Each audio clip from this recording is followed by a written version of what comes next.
برادرش سوال کردند که در مسجد ما بعد نمازها نمازگزاران حلقه ایستاده با همدیگر مصافحه می کنند و یک دعای دست جمعی دیگر کرده بعد از آن از مسجد خارج می شوند.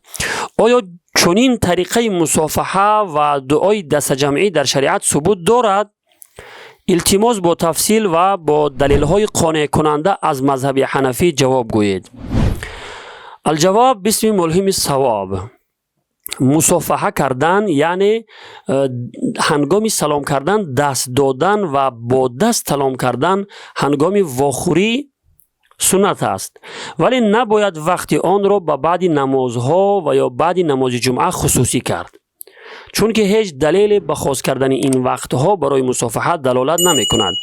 چون این طریقه مصافحه را فقها و محدثین اهل سنت خصوصا فقهای مذهب حنفی مکروه و بدعت نوشته اند. اگر دلیل علمای مذهب حنفی را می خواهی خوب گوش انداز. علامه ابن عابدین شامی حنفی در فتاوای خود با نام فتاوای شامی رد المحتار که در مذهب حنفی معتبرترین کتاب فتوا به شمار می رود نوشته است: و نقل في تبيين المحارم عن الملتقط أنه تكره المصافحة بعد أداء الصلاة بكل حال، لأن الصحابة رضي الله عنهم ما صافحوا بعد أداء الصلاة، ولأنها من سنن الروافض، إلى أن قال: ويزجر فاعله لما أتى به من خلاف السنة.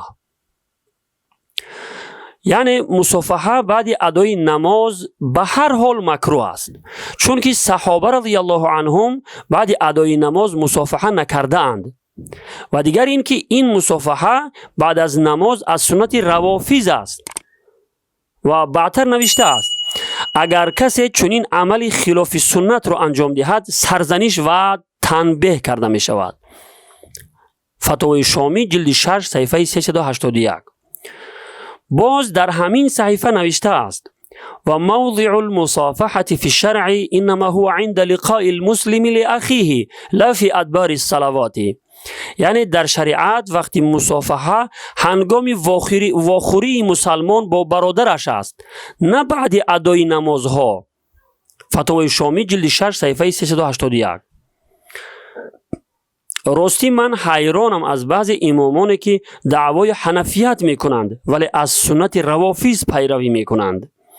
و خدای نخواسته اگر کسی این گونه کارهای بدعت و خرافات را، این گونه کارهای ناروا را بدعت گوید، او را با القاب سلفی، وهابی، گمراه و غیره یاد کرده به گروهی نسبت می دهند.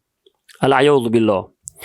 علامه شاطبی رحمت الله علیه در بابت مصافحه بعد از نمازها فرموده است: لا دلیل فی الشرع يدل على تخصیص تلك الاوقات بها بل هي مکروهه.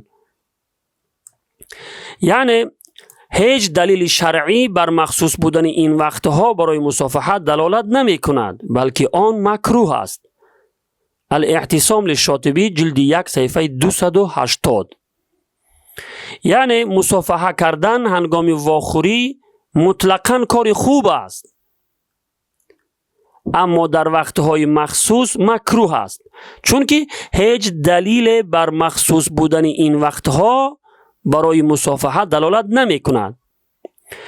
شیخ عبدالحق محدث دهلوی حنفی رحمت الله علیه فرموده است: اتباع وحی باید کرد.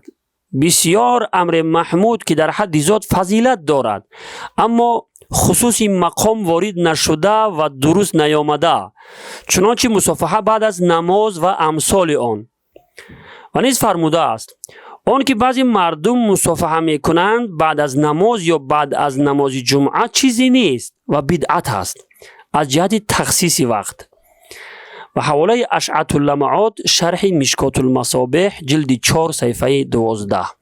این عین همون عبارت اشعة اللمعات است که من برای شما تقدیم کردم.